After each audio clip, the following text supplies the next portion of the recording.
My name is Swanny Fly off the east side. Kev Mac video starting off this episode. And I also want to say rest in peace to my homie Yak from VNG.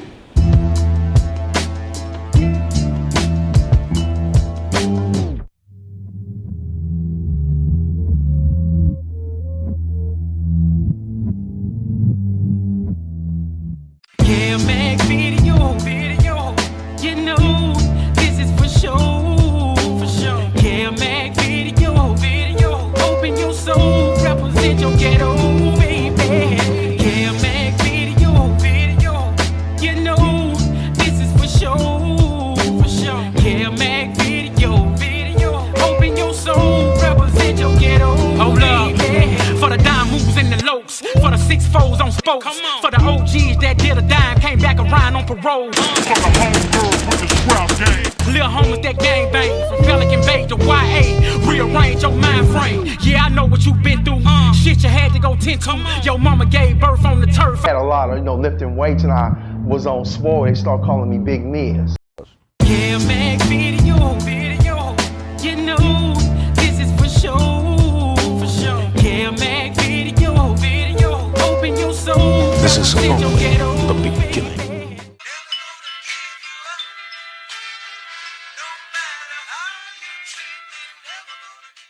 Tell us about the baseball league, man. How the concept came about and when y'all started. Yeah, basically when I first got out the penitentiary in April 15th, I was hearing about the Crip league, right? They had a league, right? So my thing was to try to, when I got out, to talk to certain homies about a softball league to get started, right? So I basically went to a lot of blood hoods from Compton to LA and try to get everybody to play. So we try to get it started. Me, a few homies, Mustafa, Lil Crow, Sight, we was basically going to hoods, and my homeboy Bogatti told me, just push it, homie, it might work. So basically went to the Brims and asked them could we play softball at their park. They were saying it was cool, and then asked the BNs could we play softball at their park. Asked H-Bone to get some of his homies to play so we can start the lead, and we had like about four or five sets that wouldn't have played, so we just happened to start it. The first year, it was kind of like a struggle. My homeboys from Billings, they really supported me. They supported the movement and everything with the softball league. We had the VNs play, the Blackstones, the Paquima Pirus, the 20 NHBs, the Swans, and the BSVs. So we started that year. It was a light year. We pushed. The homies pushed behind me. We was just trying to get the structure back as far as the blood core. And we was trying to do the best we can to show the youngsters, the Bloods, this is how we used to kick it back in the days. All right, let's go back. When you was young, did you play baseball? Yeah, I played baseball at Harvard Park when I was a kid with a few dudes that we played. I was on the team. I played first baseman as I was coming up before I even started, hanging out with the gangbangs. The gangbangers, as far as when I grew up on the west side, we used to ride our bike to Harvard Park to play in the league. They had a baseball league up there. Did you play in school? Yeah, I played in school. I basically played football in school, and football was basically my sport. How about in prison? You guys get to play sports in the pen? Yeah, we played had basketball games, softball games, shit with homies, and the pen is different, all the blacks, the Bloods and Crips, mix with each other, fuck with each other, and we play softball against them, win, they win, we win, kick it, in the pen, everybody just be as one. All right, so now you come home, and what year did you come home from the prison? I came April the 15th, 2015. Okay, now when you say there was a Crip league, explain who put that league together, and if you could say what some of the teams that's in that league. Oh, it was I just heard about it. So some Crips was talking about it one day. We was in the halfway house, and I was like, "Oh, they got a Crip league." And they was like, I guess the Raymond's put it together. I think they started because they played the Santana blocks before, and I think it's the 9-0s, the Nutty blocks, the Santana blocks, the 40s, the 30s, uh, Harvard City. And a couple of more few other hoods up in there. Okay, now did you approach them about help with getting your league started, or how did that come about? No, the homie had got at me, right? And he said, "You want to start a softball league?" He told me to holler at Wiz. So, I hollered at Wiz, and he gave me a format of it. So after he gave me the format of the softball league, I was just putting my own stuff together and was like, shoot, I'm going to just go to these hoods with the homies and see could we get a softball league started with the Bloods. And did you ever go up there and see the Crips play? I went up there one time. They had a game. They invited me to the game. I went up there. Me and the homie and my girl, we went up there and watched the game. It was a good game. Did it look organized? It looked well organized. So you pretty much know how you want your league to go? Yeah. All right. After those initial 5 or 6 games that you named earlier, you named 6, but you said 5. Right. Maybe you wasn't including y'all hood with them. But my question is, have you guys tried to reach out to more Damus to join? Oh, most definitely. I done been in a lot of blood hoods. I've been far as off the east side, from the 20s on down the 40s, the 30s.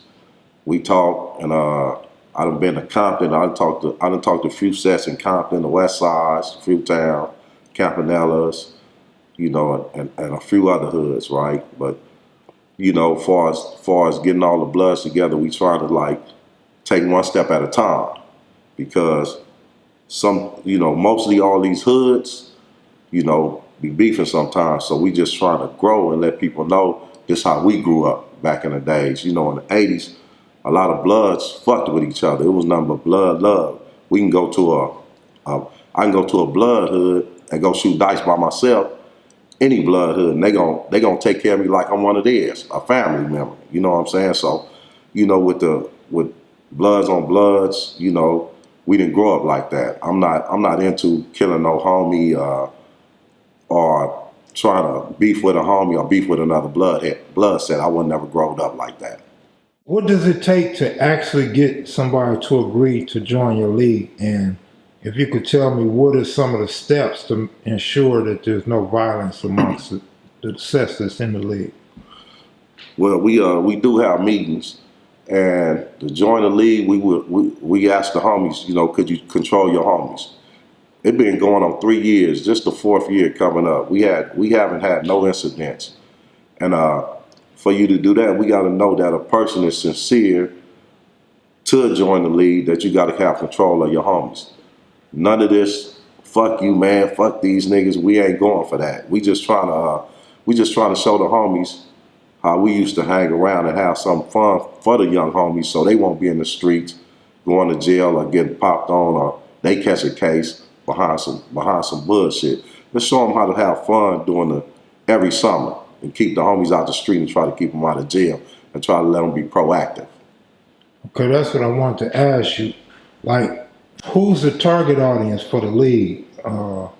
Because is it mostly older people that's playing? No, it's a few. It's young and old. It's young and old, mixed. Everybody mixed. We had a young team. I think the youngest team in the league is the Swans. The second youngest teams was the VNGs, right? And it's as the league progressive, it has got better, and a lot of good things was really starting to happen for us. That, and we've been trying to, cookouts. A lot of dudes got to know each other now. Now when we go out or somebody go to somebody's hood, these young dudes starting to mingle with each other a little bit better. Yeah, and that's what I was getting at. So do you see a difference in these youngsters? Are they really feeling the environment? Are they looking up to the big homies like this shit is fun or what? Yeah, the little homies, they be coming. I like, you know, like I say, I communicate with every bloodhood. I try to communicate with every bloodhood it is. I try to communicate with they little homies, cause you know, as far as that, I fuck with all the bloods. Like in '80, I was a blood. You know, Bloodstone Villain. You know, we used to go everywhere in all type of bloodhoods. So that's just me, and I try to teach my homies the same. And my hood is the same. We fuck with a lot of bloods. We ain't on no bullshit. We go out, function with people, try to keep the peace. We try to do what we can do.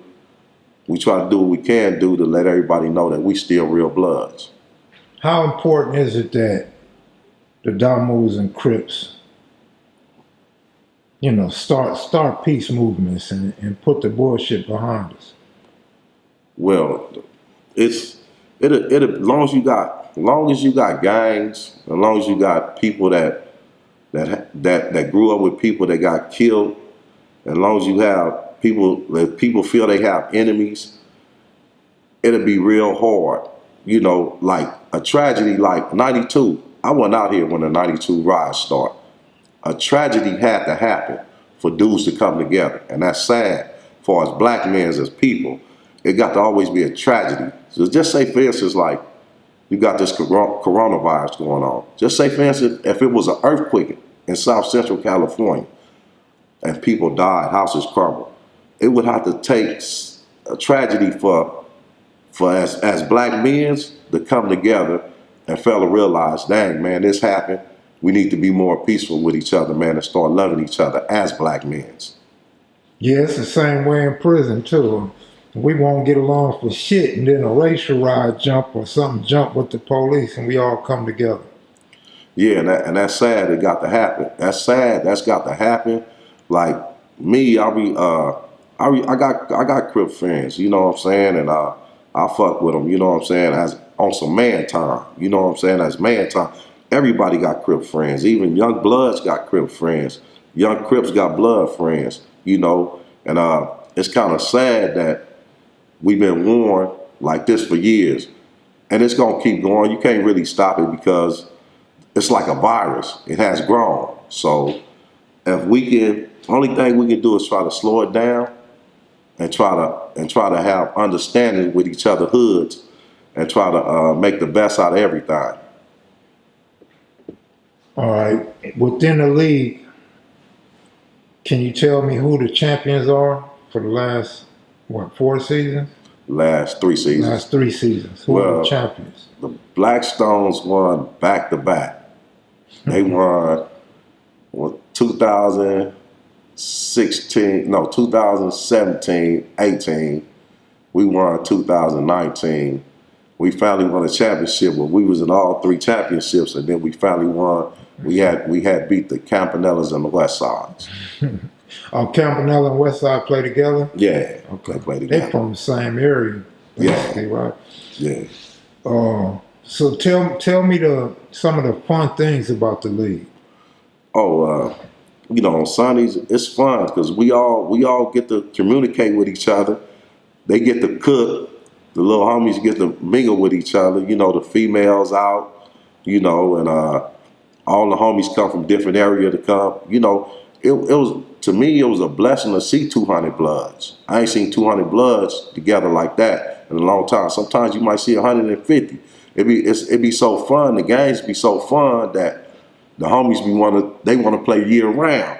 But you know, I work, other homies work, and we try to accommodate everybody that come in the league. Far as that, I would love to see every blood in LA, South Central, and Compton, which they'll say Compton, come together and start a West-East league. That'd be beautiful. Even if teams don't want to get in the league, maybe they don't have enough players, maybe they don't like baseball, maybe they have whatever reason it is, wouldn't it be fun if they at least showed up to show support and sit in the crowd? Yeah, a lot of hoods do show up. That's a good thing. They do support. And that's a good thing. People come, you know, I mess with a lot of dudes. A lot of people out of Compton come, a lot of people out of South Central come. So that's a good thing. And you know, a lot of females come. They bring their kids. They watch the game, and man, we have a ball out there. And it's a blessing that God, you know, put a cover over us, you know, and let us have fun with no incidents happening, and we just be out there enjoying ourselves.